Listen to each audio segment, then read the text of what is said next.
Hello दोस्तों, genius coaching number 1 में आपका स्वागत है। तो चलिए आज बात करते हैं कक्षा 10 के सोशल साइंस। हम उसके कुछ 36 सवालों पे चर्चा करेंगे। आपको बताना है उसमें से कितने सवाल आपके सही होते हैं, उन सवालों को आपको जवाब देना है। तो चलिए स्टार्ट करते हैं। ये जो सेशन होगा बहुत ही फास्ट होगा। आप कमेंट्स में ज़रूर बताइए कि आपका कितना में से कितना सही हुआ। तो चलिए स्टार्ट करते हैं आज का पहला सेशन। पहला क्वेश्चन में है, यूनान के स्वतंत्रता संग्राम में किसकी पराजय हुई। यूनान में जो स्वतंत्रता संग्राम हुआ उसमें पराजय किसकी हुई। तो तुर्की की हुई, यानी ऑप्शन नंबर बी। देखते हैं सवाल नंबर 2 क्या कहता है। सोवियत संघ का विघटन किस वर्ष हुआ। यानी सोवियत संघ का जो विघटन हुआ वो 1991 में हुआ, यानी ऑप्शन नंबर ए। देखते हैं सवाल नंबर 3 क्या कहता है कि वैज्ञानिक समाजवाद की अवधारणा का प्रतिपादन किसने किया। यानी वैज्ञानिक जो है समाजवाद का जो अवधारणा है उसका प्रतिपादन किसने किया। तो कार्ल मार्क्स ने किया, यानी ऑप्शन नंबर डी। देखते हैं सवाल नंबर 4 क्या कहता है। नरोत्तम सिंघानुक कहाँ के शासक थे। मतलब ये जो शासक थे वो कहाँ के थे, ये कंबोडिया के थे, यानी ऑप्शन नंबर डी। देखते हैं सवाल नंबर 5 क्या कहता है। किस समझौता को दिल्ली समझौता के नाम से जाना जाता है। यानी किस समझौता को दिल्ली के नाम से, मतलब दिल्ली समझौता के नाम से जाना जाता है। वो समझौता का नाम है गांधी इरविन समझौता, यानी ऑप्शन नंबर ए। देखते हैं सवाल नंबर 6 क्या कहता है। All India trade union Congress AITUC की स्थापना किस वर्ष हुई। मतलब इसकी जो स्थापना हुई 1920 में हुई, यानी ऑप्शन नंबर बी। देखते हैं सवाल नंबर 7 में क्या कहता है। वाष्प इंजन का आविष्कार किसने किया था। यानी वाष्प इंजन जो है उसका जो आविष्कार किया था वो जेम्स वाट ने किया था, यानी ऑप्शन नंबर ए। देखते हैं सवाल नंबर 8 में क्या कहता है। पटना में गोलघर का निर्माण किस वर्ष किया गया, है ना। पटना में जो गोलघर का निर्माण किया गया जो अनाज के भंडारण के लिए, वो किस वर्ष किया गया। तो इसका जो है 1786 में किया गया, यानी ऑप्शन नंबर ए। देखते हैं सवाल नंबर 9 क्या कहता है कि भूमंडलीकरण की शुरुआत किस दशक में हुई। यानी भूमंडलीकरण का जो शुरुआत हुआ वो किस दशक में हुआ। तो ये 1990 के दशक में हुआ, यानी ऑप्शन नंबर ए। देखते हैं सवाल नंबर 10 क्या कहता है। छापाखाना का आविष्कार किसने किया था।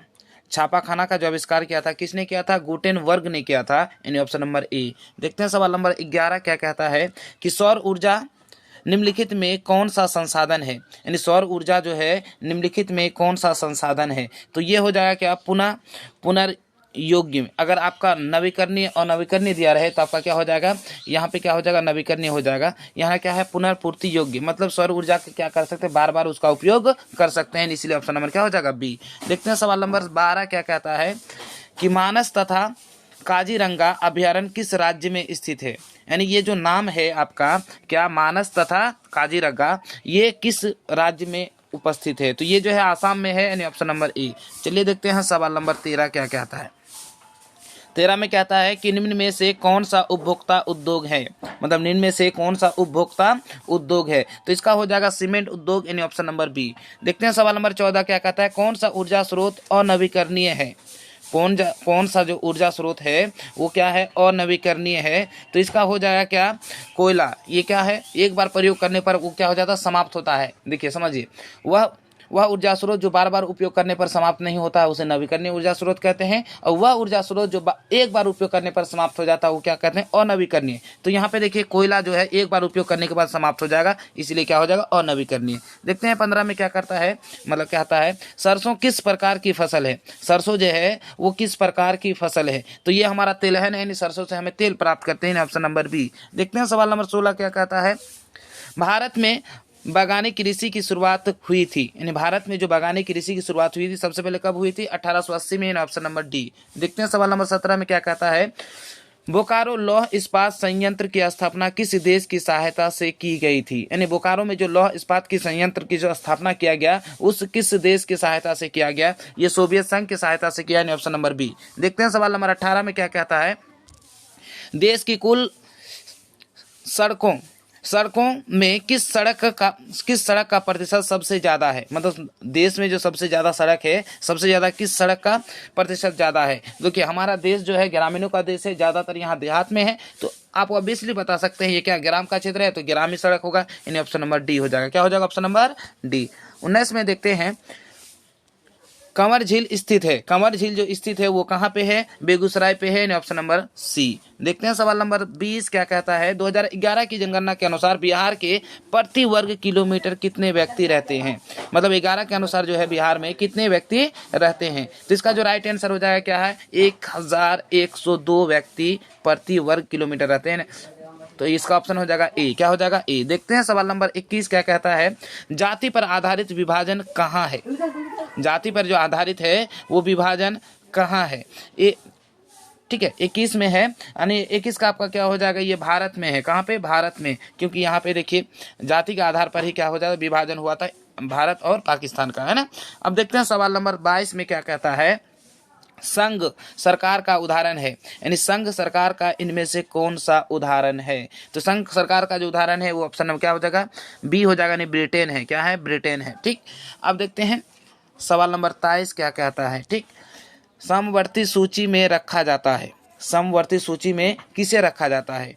ठीक है, तो समवर्ती सूची जो रखा जाता है वो केंद्र एवं राज्य दोनों को रखा जाता है, ऑप्शन नंबर बी। देखते हैं सवाल नंबर 24 में क्या कहता है, गौर से देखिए। राजनीतिक दलों को मान्यता और उसका चिन्ह किसके द्वारा प्रदान किया जाता है, मतलब राजनीतिक दलों जो है तो उसका जो चिन्ह है वो किसके द्वारा प्रदान किया जाता है, तो राष्ट्रपति सचिवालय द्वारा, यानी ऑप्शन नंबर ए। देखते हैं सवाल नंबर 25 में क्या कहता है। विश्व का सबसे बड़ा लोकतांत्रिक देश कौन है, विश्व का जो है सबसे बड़ा लोकतांत्रिक देश क्या है, वो भारत है। क्या है, भारत को माना जाता है। देखते हैं 26 नंबर में क्या कहता है। निम्नलिखित में से कौन सा राष्ट्रीय दल नहीं है, निम्नलिखित में जो है कौन सा राष्ट्रीय दल नहीं है। देखिए राष्ट्रीय दल का मतलब ये हुआ कम से कम 4 राज्यों में उसका बहुमत कम से कम 4 सीट होना चाहिए, तभी वो क्या हो जाएगा, राष्ट्रीय दल कहलाएगा। अगर उसमें नहीं है 4 राज्यों में उसका सीट, तब फिर वो क्या हो जाएगा, राष्ट्रीय दल नहीं कहलाएगा। ठीक है, तो इसका जो राइट आंसर लोक जनशक्ति पार्टी, यानी ऑप्शन नंबर सी। क्या हो जाएगा, लोक जनशक्ति पार्टी। देखते हैं सवाल नंबर 27। भारत की प्रमुख सामाजिक समस्या क्या है, भारत में जो प्रमुख समस्या है वो क्या है ना। तो उसमें जो देखिए जातिवाद भी है, भाषावाद भी है। देखिए अगर केरल में जाइएगा वहाँ अलग भाषा, तमिलनाडु में जाइए अलग भाषा, पश्चिम बंगाल में जाइए अलग भाषा, बिहार में जाइए अलग भाषा, मतलब हर क्षण के बाद भाषा बदलता है। तो इसका सबसे बड़ा समस्या है क्या, जातिवाद भी है, भाषावाद भी है, संप्रदायवाद भी है, और यहाँ इनमें सभी हो जाएगा, ऑप्शन नंबर डी हो जाएगा। क्या हो जाएगा, ऑप्शन नंबर डी।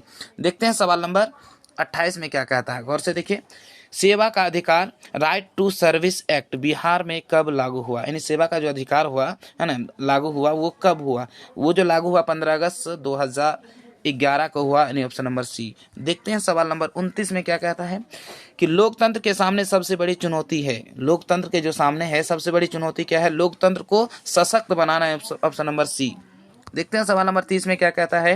भारत की आर्थिक व्यवस्था है, भारत की जो आर्थिक व्यवस्था है वो क्या है, वो तो मिश्रित है। क्या है, वो मिश्रित है। बार बार सवाल ये पूछे जाते हैं और वीवीआई क्वेश्चन के अंतर्गत ये आएंगे आपका, है ना। तो ये क्या है, मिश्रित है, यानी ऑप्शन नंबर क्या हो जाएगा, सी। ठीक है, क्या हो जाएगा, सी। देखते हैं सवाल नंबर 31।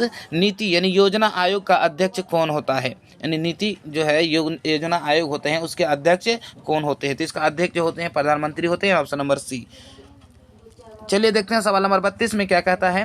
भारत में किस राज्य का प्रति व्यक्ति आय सर्वाधिक है, भारत में जो है किस राज्य का सबसे ज्यादा प्रति व्यक्ति आय है। तो ये हमारा हो जाएगा क्या, गोवा, यानी ऑप्शन नंबर सी। देखते हैं सवाल नंबर 33 में क्या कहता है। रुपया किस देश की मुद्रा है, रुपया जो है किस देश की मुद्रा है। यहाँ पे देखिए भारत का भी है, नेपाल का भी और पाकिस्तान का भी है, यानी इसका जो आंसर हो जाएगा सही हो जाएगा सभी, यानी इनमें से सभी, ऑप्शन नंबर डी। देखते हैं सवाल नंबर 34 में क्या कहता है कि निम्नलिखित में से कौन प्लास्टिक मुद्रा के रूप में प्रचलित है, निम्नलिखित में से कौन सा जो है प्लास्टिक के जो मुद्रा में है उससे प्रचलित है। देखिए चेक भी है, ड्राफ्ट भी है, कागज भी है, एटीएम है। तो इसका राइट आंसर हो जाएगा एटीएम। क्या हो जाएगा, एटीएम, ऑप्शन नंबर डी। ठीक है, अब देखते हैं सवाल नंबर 35 में क्या कहता है। भारत का केंद्रीय बैंक कौन है, भारत का जो है केंद्रीय बैंक वो कौन है। ठीक है, आपको पता होगा रिजर्व बैंक ऑफ इंडिया, यानी ऑप्शन नंबर ए। क्या हो जाएगा, ऑप्शन नंबर ए। ठीक है, उसमें देखिए आप पैसा में लिखा हुआ रहेगा केंद्रीय बैंक, है ना, रिजर्व बैंक ऑफ इंडिया। देखते हैं सवाल नंबर 36 क्या कहता है। ठीक है, 36 में है आपका, इनमें कौन सा राज्य बीमारू राज्य की श्रेणी में नहीं आता है। याद रखिए बीमारू। ठीक है, यहाँ पे आपका स्पेलिंग ऐसे भी है, बी, है ना, माँ। ठीक है, यहाँ पे रह जाएगा बी माँ ऐसे। ठीक है, और यहाँ पे रू। इस तरह से याद रखिएगा तो आपको पूरा याद रहेगा। ठीक है, यहाँ पे क्या हो जाएगा, कौन सा राज्य नहीं है, तो देखिए बी से बिहार आ जाएगा, एम पे मध्य प्रदेश, और यू से उड़ीसा, आर फोर राजस्थान, यहाँ पे कर्नाटक नहीं है, यानी ऑप्शन नंबर क्या हो जाएगा, सी। इसका राइट आंसर क्या हो जाएगा, सी। क्या हो जाएगा, सी। इस तरह से हमारा 36 सवालों का आपके सामने प्रस्तुत किए। आप बताइए कमेंट्स में आपका कितना में से कितना सही हुआ। यदि आपको हमारा वीडियो पसंद आए तो लाइक करें और ज़्यादा से ज़्यादा लोगों तक शेयर करें। हाँ, अगर आप हमारे चैनल में नए हैं तो सब्सक्राइब करना ना भूलें और बगल में जो बेल आइकन उसे जरूर दबाएं, ताकि जब भी हम वीडियो बनाएं सबसे पहले नोटिफिकेशन आप तक जरूर पहुंचे। तो चलिए आज यहीं पर अपना वीडियो करते हैं समाप्त। जय हिंद।